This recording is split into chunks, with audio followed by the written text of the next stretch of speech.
kako se postaje teolog? Da.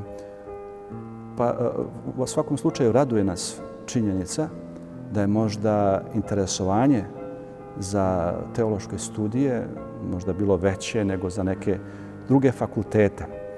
Tako da se, dakle, ti od neki pokazatelj, dakle, kako mladi se interesuju za neke druge vrednosti. Dakle, ali u svakom slučaju postati teolog, steći diplomu Bogoslovskog fakulteta nije isto što i biti teolog. To su dve razlike. Dakle, nije isto, znamo kad čovjek kako bude matematičar, fizičar, biolog. Tako mora da sedne, da nauči, da vlada nekom materijom. Ali ovdje nije samo dovoljno znati Sveto pismo, svete oce, dogmatiku. Mora čovjek da živi tim. Mora to, jer kaže jedan od svetih, biti teolog, bogoslov, znači iskreno moliti se. Imati Boga u sebi. Imati Boga u sebi.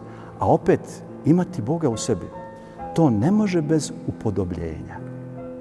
To ne može bez borbe sa samim sobom. Bez borbe sa svojim strastima.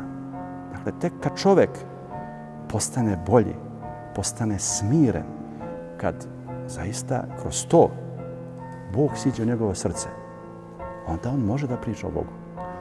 Onda može da bogoslovstvuje. Sve ostalo, bez toga je nekako nešto prazno, nešto nedostaje.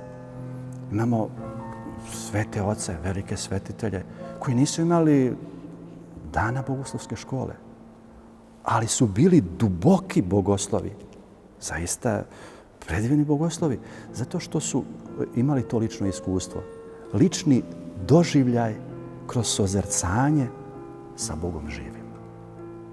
I to je ono što je iskonsko i pravo. Imamo i dakle i primjere da neko stekne bogoslovsko znanje, ali nekako je to dobio samo dakle intelektualno. I na tom se završilo i jednostavno on to nije tim zadovoljan i odlazi na drugu stranu. Znanje nadima.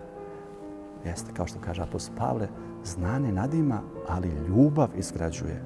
Ona ljubav, da nosiš ljubav prema Bogu i da iz te ljubavi ti si spreman da se odrekneš sebe, sveta, svega, sve si spreman samo zbog ljubavi prema Božije.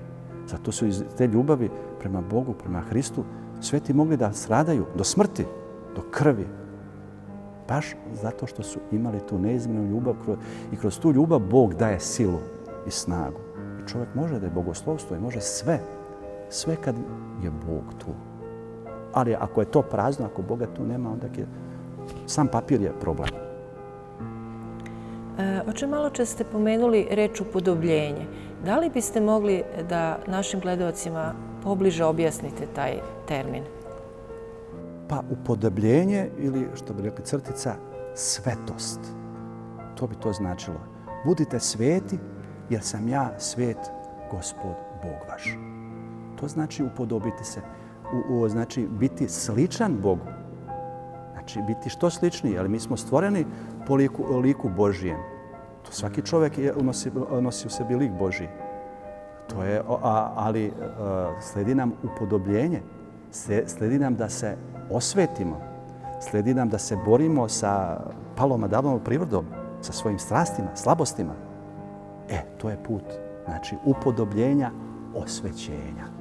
To je svima da imamo, znači ovo nam je dato, znači da smo stvoreni po liku Božjem, a ovo drugo je upodobljenje, jer svetost to je zadato. Ono što treba da ostvarimo da bi ušli u Carstvo Božje.